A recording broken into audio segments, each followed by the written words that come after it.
Oke Bang, tadi kan kita udah bahas nih tentang kecurangan. Jadi lanjut lagi nih Bang. Gimana sih Bang BPJS ini menentukan layak atau tidaknya suatu vaskes bisa bekerjasama dengan BPJS Kesehatan Bang? Iya. Jadi sebenarnya yang menentukan ini kita kan ada timnya ya, tim khususnya ya. Jadi secara garis besar kita melihat juga dari sisi regulasi, kemudian kita melihat juga dari sarpras, sarana, prasarana, kemudian kita lihat juga dari SDM sama nanti berkas-berkas yang diajukan sama calon fasilitas kesehatan ini. Kalau misalnya lah mungkin dari Bang Hakim atau mungkin dari Bang Despri itu ada mau buka FKTP seperti klinik, ya maka nanti harus dilengkapi terlebih dahulu. Nah setelah dilengkapi, diajukan ke BPJS Kesehatan, nanti dari bagian bidang terkait yang memang mengurusi masalah ini akan terjun ke lapangan. Nah jadi dia bukan ini ya, bukan air terjun ya, tapi terjun ke lapangan. Bukan ya. Jadi lucu Bang Ilham ya. Nanti ada jadi ntar ada yang kunjungan ke lapangan, nanti dicek tuh kalau misalnya memang sudah memenuhi, itu namanya biasanya kita bilangnya re-credentialing atau credentialing gitu ya. Nah kalau misalnya nanti sudah memenuhi, semuanya sudah lengkap, kemudian kapasitasnya juga sudah cukup gitu ya, maka bisa diajukan kerjasama, tapi dengan syarat memang harus adanya komitmen. Nah, jadi jangan sampai nanti fasilitas kesehatan ini di awal menggebu-gebu gitu ya, pengen kerjasama gitu dengan BPJS Kesehatan, tapi pada saat melakukan pelayanan kepada peserta tidak sesuai dengan janji layanan yang dipasang di FKTP seperti itu, Bang Hakim. Atau mungkin Bang Hakim ada rencana kali ya? Iya Bang. Iya, Buka ya Bang. klinik. Nanti tunggu pensiun lu mungkin. Tunggu pensiun. Buka apa nih Bang? Pesandu. Rumah sakit ibu dan anak. RSIA ya. Ini Bang, jadi yang terkait kerjasama fasilitas kesehatan berarti di dalam satu wilayah itu tidak ada batasan ya berapa fasilitas kesehatan yang bisa bekerja sama di BPJS Kesehatan daerah, di satu daerah. Selama di wilayah mappingnya itu masih dibutuhkan. Kalau ya. misalnya rasionya itu jumlah pesertanya lebih banyak, sedangkan mungkin vaskesnya itu hanya sedikit, itu bisa aja. Saya. Nah, Berat-berat kali nih pertanyaan kita. Berat nih Bang. berat ini Kadiper sebenarnya nih soalnya. pertanyaan untuk tes CPNS. Untuk tes CPNS aja. Tes kepegawaian BPJS Kesehatan kan? Ini bisa juga deh kayaknya. Info loker Bang. Banyak infonya. Iya. Jadi untuk teman-teman yang mungkin sedang mendengarkan podcast ini yang ingin mengetahui tentang lowongan pekerjaan di BPJS Kesehatan bisa langsung Bugil Sprian. baru masuk aja udah jadi info. bisa ini untuk info loker bisa langsung cek ke website resmi BPJS Kesehatan di www.bpjs-kesehatan.go.id. nanti di situ ada info karir. Bisa juga ngecek dari Instagram BPJS Kesehatan Official di @bpjskesehatan_ri. Jadi nanti di situ akan diinformasikan. Nah, kalau tidak salah untuk rekrutmen pegawai administrasi tidak tetap atau PATT itu lowongannya selalu dibuka ya teman-teman. Jadi silahkan di-apply untuk pemanggilannya nanti akan diinformasikan apabila memang sesuai dengan kualifikasi yang dibutuhkan. Jadi pantau terus di di website kita di www.bpjskesehatan.go.id dan juga di Instagram @bpjskesehatan_ri. Jangan sampai salah info karena banyak juga yang mengatasnamakan BPJS Kesehatan tapi ternyata minta uang administrasi dan lain-lain. Iya. Jadi kita harus aware juga ya untuk info-info loker ini karena di BPJS Kesehatan sendiri tidak pernah memungut biaya spesial pun untuk biasanya gratis. Biasanya minta apa dulu Bang? Kirim uang tiket. Itu biasa apanya ya? Soalnya kan cara-caranya ya. Ada teman juga tuh. Ada teman Bang? Iya, jadi dia bilang sudah lulus tinggal di tahap akhir. Tahap akhirnya itu wawancara di Jakarta. Nah, untuk ke sana itu pesan tiketnya harus di travel yang mereka Tertentu tentukan. ya. Iya. Itu berarti ya, itu ya. Ya, itu berarti Penipuan 100% hoax itu. Penipuan. Iya. Jadi bisa kita pastikan untuk rekrutmen BPJS Kesehatan tidak pernah memungut uang sepeser pun gitu. Itu deh sekiranya. Oke, lanjut nih Bang Kim. Kaniper kayaknya udah bersemangat sekali mau ngomong nih. Ini kita dari tadi kan membahas yang berat-berat ya. Enggak apa-apa. Kita bahas yang sedikit berat aja. Sedikit berat. Jadi gini Bang, kita lanjut ya. Ini masih tentang pelayanan Bang. Oh iya, pelayanan. Tentang pelayanan. Jadi misalnya nih Bang, kita sebut aja lah ya si A. Si A ini kan tinggal misalnya dia di Medan. Ternyata karena dia lagi hamil dan orang tuanya minta dia pulang ke Siantar supaya dia hamil tuh atau bersalinnya di Pematang Siantar, itu bisa nggak Bang gitu? Iya, siap. Jadi sebenarnya yang Bang Hakim tanyakan ini sebenarnya sudah dituangkan tuh tadi tuh yang dibacakan sama si Anifer ya di janji layanan yang ada di FKTP kan. Nah, jadi intinya memang peserta yang ingin berobat di luar domisili FKTP-nya seperti itu. Jadi kalau misalnya peserta dia mau berobat di kampung halaman, sedangkan vaskesnya mungkin masih berada di luar kota, jadi peserta itu dia punya dua opsi Bang Hakim. Apa aja Bang? Misalnya kalau dia FKTP-nya terdaftar di luar kota, yang pertama, kalau dia merasa kondisinya urgent, kondisinya emergency, dia bisa langsung ke IGD di rumah sakit. Rumah sakit mana saja yang penting bekerja sama dengan BPJS Kesehatan. Nah, itu yang opsi pertama. Opsi kedua, kalau di dekat rumahnya dia itu ada klinik, ada puskesmas, dia boleh datang ke situ walaupun mungkin dia tidak terdaftar di situ. Nah, tapi dengan syarat si peserta ini wajib menyampaikan saya ini peserta kunjungan. Jadi saya berobat di sini, vaskes saya tidak terdaftar di sini, kebetulan saya sedang berkunjung di sini.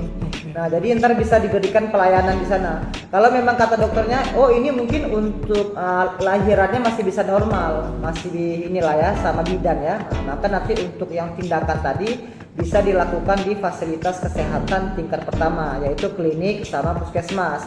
Tapi kalau dalam kondisi darurat, misalnya yang terdekat dari rumahnya hanya ada puskesmas, sedangkan mungkin untuk kejadiannya itu di tengah malam ya, nah, sudah mau lahiran lah gitu. Nah, itu boleh datang ke rumah sakit, masuk melalui IGD ataupun UGD. Jadi kalau dalam kondisi urgent atau emergency, setelah dilakukan asesmen oleh dokter, maka nanti semua tindakan, kemudian obat yang didapatkan pasien di IGD, bahkan sampai dia ke rawat inap, itu dapat dijaminkan dengan BPJS Kesehatan. Oke, itu jelas ya teman-teman. Jadi kalaupun misalnya melahirkan di luar kota, kalau misalnya urgent itu bisa langsung melalui IGD atau UGD. Misal kayak Anifa lagi hamil nih kan? Amin lah. Jangan Nikah dulu. Nikah dulu, dapat dulu pasangannya. Nikah dulu mau sama siapa? Dapat dulu pasangannya. Udah nih, aminnya kita dulu gitu ya. Ada. Lanjut Bang, lanjut. Oke. Jadi gitu Bang Hakim ya. Jadi ada dua opsi, boleh dia ke FKTP terdekat sama rumahnya atau boleh ke rumah sakit. Ya, ada opsi ketiga sih Bang, kalau memang masih lama tanggal lahirannya dan dia mau keluar kota, bisa ubah vaskes di Boleh. JKN. Boleh. Boleh. Betul Bang. Ada pilihan keempat sih Bang. Apa tuh? itu? Kalau udah hamil besar jangan kemana-mana. Betul sekali. Mending dijagai suami ya. Dia mau ngapain sih? Suaminya kemana nih, orang tuanya boleh tiba-tiba mau ngurusin. Oke, ini udah nih pertanyaan yang cukup berat-berat ya. Kita sekarang lanjut ke pertanyaan yang mungkin ringan-ringan ke Kak Anifer. Dari tadi dia cuma ketawa-ketawa aja soalnya sambil bacakan 7 janji layanan. Udah cuma itu aja pelajarin. Gini Kak Anifer, boleh bagi-bagi lah kira-kira untuk tips hidup sehat gimana sih Kak? Soalnya Kakak ini kan duta hidup sehat di makanya. kantor cabang Pematang Siantar nih. Tiap hari nimbang saya lihat. Sehat apa dulu nih Bang? 3 ya, fisik dan mental, rohani. betul. Tiga-tiganya boleh dijelaskan apa? Oke, sehat secara fisik dari Bang Ilham coba. Bang Ilham. Loh, ya ini harus dari Mbak Anifer, nggak boleh dilempar-lempar. Oh iya. Iya. Kalau aku ya Bang Iya. ya, fisik. Kalau fisik, maksudnya aku nggak kurus, lumayan gendut, tapi nggak gendut Enggak, kali. Anifa kan pulon banget ya lo. Anifer dia proporsional ya. Iya. Sesuai. Oke, jadi kalau hidup sehatnya apalagi kita yang orang-orang kantor, Ya. maunya setelah pulang kantor kita lari gitu Betul, atau nge-gym gitu Bang. Jadi larinya pun nggak harus sekali sehari, bisa 2-3 kali seminggu. Itu atau home workout Bang dari YouTube. Contohnya Pembukaan. kayak mana tuh pemuka tuh? Dari YouTube. Iya. Di YouTube banyak, contohnya satu channel YouTube-nya si ini Promosi ya. Promosi air nih. Gak apa-apa, gak apa-apa. Bayar nih. Amy Wong. Oke. Senang tuh bayar. Agus. Itu enggak exercise. Bukan ya? Ih, Agus. Iya. Body fit bagus, Iya, Mbak. Body fit by bagus ya. Iya. Iya, boleh by Agus. Agus Iya. itu bagus sih. Kayaknya bagus ya. Iya, Bagus. boleh bagus. Oh, bagus. Iya, iya. Kayak yang visi udah tau lah semua orang ya. Cuman kayak mana dia mau aja gitu ya kan. Untuk makanan. Untuk makanan nih Kak Fer. Makanan. Iya itu tadi satu untuk iya. untuk apa olahraga untuk makanan. Makanan. Sebenarnya kalau makanan makan yang real food gitu loh bang. Mungkin Contoh orang real nggak food tahu itu real apa? food Iya. apa kan.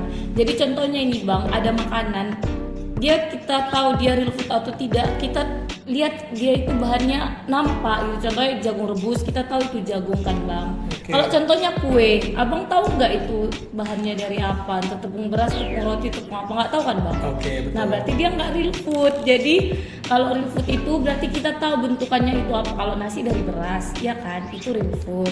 Kalau ada sayuran, oh ini wortel, ini buncis, ini Jadi itu real kalau food. goreng Kak Fer itu bentuk tuh Kak Fer. Kelihatan tuh. Gorengan? Iya. Emang tahu tepungnya itu tepung beras atau tepung ini kan nggak tahu, terus minyaknya itu minyak apa nggak tahu kan, cuman dalamnya aja, iya, jadi membedakan real food Olahan atau itu ya, enggak, berarti ya? iya, emang tahu itu tepung roti atau tepung beras, nggak tahu kan, Iya, kayak- Tidak. minyaknya tahu sania atau sanko atau dari kelapa atau dari Minyak kita sih kayaknya. iya minyak kita, itu harus bang, Contoh jadi kayak ini nih pulsa. Pulsa terbuat dari apa? pulsa, Pulsa terbuat dari apa? Ayo. Dari apa? listrik, Enggak juga. Enggak. Ayo. Oke. pulsa ini jadi kuis nggak sih pulsa Enggak. itu mana? Bisa terbuat dari palsu. Serius lah guys. Enggak. Iya, ini kuis ya. Oke, selanjutnya baru apa lagi bang? Tadi kan udah fisik. Itu kan fisik. makanan sama exercise. Rohani Yes. tadi belum. Rohani. Rohani. Kalau aku bang sebagai kalau mungkin bang Ilham sama bang Hakim kan Muslim, Ya. sholat 5 waktu. Kalau kami yang Kristen, apalagi aku yang Katolik, itu biasanya 2 rosario, 2-3 kali seminggu, atau 2 novena kalau pengen ada yang mau diminta gitu, atau berdoa tiap hari gitu bang. Atau rajin-rajin lah ke gereja. Udah itu ya bang secara rohani ya. Nah, untuk mental Mental ini yang paling susah karena aku pun agak ini bang rusak mentalku. ini harus dijelaskan dulu. Iya, rusak mental itu bukan berarti kita jadi sakit jiwa Iya. atau apa ya. Maksudnya iya dinamakan sakit jiwa, tapi bukan berarti dia jadi orang yang sangat terkucilkan Iya. juga loh. Karena depresi pun itu namanya kan sakit mental juga, sakit jiwa. Jadi untuk mengolah stres ala aku adalah work life balance bang. Ya, Iya. Jadi kalau memang kalau udah di kos, aku udah Betul. nggak mikirkan ini lagi. Ya, biasanya Shopee affiliate gua. Oh, iya. Makin. Ya, intinya kita kalau udah mikirin mental ya hobi kita harus diutamakan ya Iya, kalau misalnya sudah di work rumah life ya. balance. Iya benar. Tapi ada bang yang orang jadi nggak peduli kerjanya gitu. Oke, itu nggak boleh juga ya. Iya nggak boleh. Iya bang. Terus jangan kebanyakan nonton Instagram. Mendingan kita buka YouTube. Karena di Instagram nggak tahu, susah dijelaskan tapi buat TikTok, mental TikTok. kita rusak Kalau nggak TikTok sih? gimana? TikTok kan- Sama Instagram, TikTok, sama nggak sih? Nanti kena ini namanya brain root gitu kan. Terlalu banyak informasi yang kita serap ya kan bang. Informasinya Nah, itu soalnya katanya nggak informasi yang bagus. model dipotong-potong. Potong-potong Iya. dan belum tentu kebenarannya itu Benar. betul Iya, ya. kehilangan fokus Dasarnya cepat loh ada, bang. kan? Iya. Brain root kena. Aku baca video sih, penelitiannya nggak tahu di mana, tapi aku yakin kok emang. Oh, pantesan kita Animer rasakan. cuma main TikTok doang ya. Kepekat. Itu namanya belajar ngedit kalau kita. Iya. Jadi memang bang, kalau kita aku tahan loh bang sampai 1 jam scroll HP, itu kan penyakit tuh Iya, kan bang. betul. Iya, jadi ya udah solusinya aku delete Instagram. Wah, jadi Iya, sekarang di Instagram. Iya. Aku delete bang, kadang Rencana? aku delete. Sudah Terus delete? aku Instagram sih. Sudah dihapus atau belum? Jadi iya aku hapus, terus nanti waktu mau aku kan ngedit video, nanti kalau mau upload Install aku lagi? install baru hapus lagi. Kenapa nggak di-hide aja? Enggak, sebenarnya di Paling Instagram itu kita bisa ada buat waktu loh. Iya. Jadi kita bisa ngatur waktu berapa lama kita Tapi buka. kan ada Jadi nanti- forget atau ini. Iya, tapi kan setidaknya Dengan terkunci kan. bisa memitigasi. Oke, Jadi teman-teman. kalau Oke. misalnya kalau misalnya nanti Instagramnya sudah lewat batas misalnya 15 menit, nanti nggak bisa dibuka tuh dalam satu hari itu. Pakai itu Oh, aja. gitu. Iya, Bukannya itu forget ya kayak iya bisa di TikTok. forget tapi kan setidaknya memitigasi kita untuk mengklik. Kan Oh itu, enggak, aku gitu. lebih pilih hapus sih bang, karena aku pasti memilih forget. Iya, aku hapus. Tapi Jadi guys maaf ya, biasanya aku memang nggak lihat story orang-orang bang. Jadi kadang aku kayak egois, orang itu nengok storyku, aku nggak nengok story orang itu. Gitu. Bagus juga ya. bagus bagus bagus. Contohnya. Nah, jadi kita memang harus membatasi diri kita di sosial media juga, Iya, Bang. betul. Nggak semua informasi juga kita harus tahu karena Iya. nggak semua informasi itu kebenarannya itu ya itu tadi benar atau tidaknya itu kan Iya, dipertanyakan juga. dipertanyakan. Bisa Iya. otak nggak sih bang? Kita cuma 30 detik. Ya, Terus beda lagi informasinya. makanya Anifa harus kalau bisa nonton ya ini aja YouTube Siantar Sehat. Iya. Kita tengok ada 40 menit ini kita bagi beberapa part. Belajar terus. Belajar terus. Iya. Jadi informasi ada terus dan tidak hoax Iya. kalau itu. Iya gitu. Iya bang, terus ini loh bang, dulu kan aku suka nonton film yang enggak, yang longnya itu 1 sampai setengah jam kita bisa fokus di film itu kan bang. Nah Oke. karena Film apa ada TikTok sama Instagram ini bang, aku jadi kayak pengen Malas. nonton film, jadi Dipercepat, nggak dipercepat. pengen. Ini kenapa sih? Maksudnya Iya. ada lu sesuatu di Mau otak cari nggak yang sih? klimaksnya terus. Iya, kan? mau langsung Iya, cepatnya aja. itu gitu. berbahaya nggak sih Ya, bang? berbahaya. Iya, jadi aku udah ini kayaknya ada yang salah ini.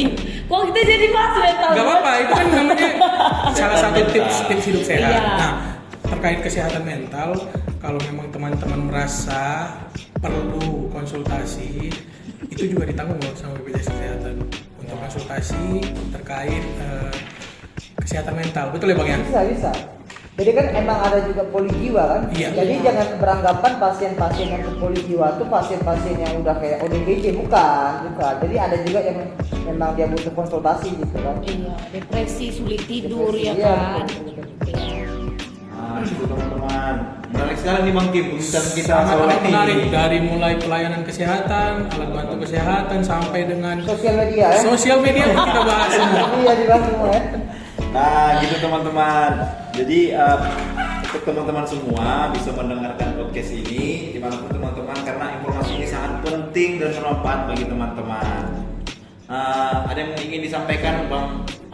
Bang Ilham sebagai penutup, Bang. Sebagai penutup Bang, harapan kepada peserta dan juga fasilitas kesehatan Bang. Iya, iya. Semoga viewersnya naik. Itu untuk sehat, lebih ke sehat sehat sih itu. Oke Bang, Iya. silakan Bang. Intinya untuk peserta BPJS Kesehatan kita selalu menerapkan pelayanan yang mudah, cepat dan setara. Nah kalau misalnya peserta merasa ini tidak mudah, boleh dilaporkan ke beberapa kanal terkait pengaduannya. Kalau misalnya merasa ada hal diskriminasi, boleh dilaporkan juga. Intinya teman-teman yang peserta JKN KIS dapat dijaminkan oleh BPJS Kesehatan selama itu bukan atas permintaan sendiri, jadi ikuti alur dan prosedur yang ada. Gitu aja.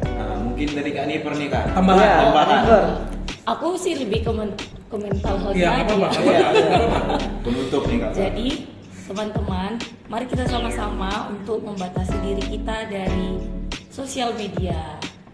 Sama dari dunia Sama luar. dari informasi-informasi yang belum tentu kebenarannya. Iya, jangan sekali. jangan terlalu banyak mengkonsumsi video yang di bawah 1 menit karena itu menghilangkan deep fokus kita dalam belajar apapun itu bang.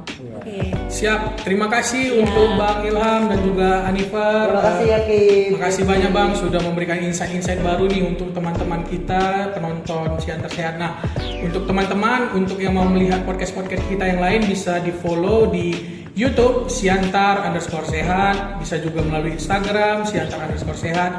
Itu adalah BPJS dari kantor cabang Pematang Siantar untuk informasi-informasi di Siantar, Simalungun, Toba dan Samosir. Kita tutup podcast kali ini. Saya Hakim. Saya Desprian Manurung. Saya Ilham. Saya Anifer. Sampai jumpa di podcast berikutnya. Dadah.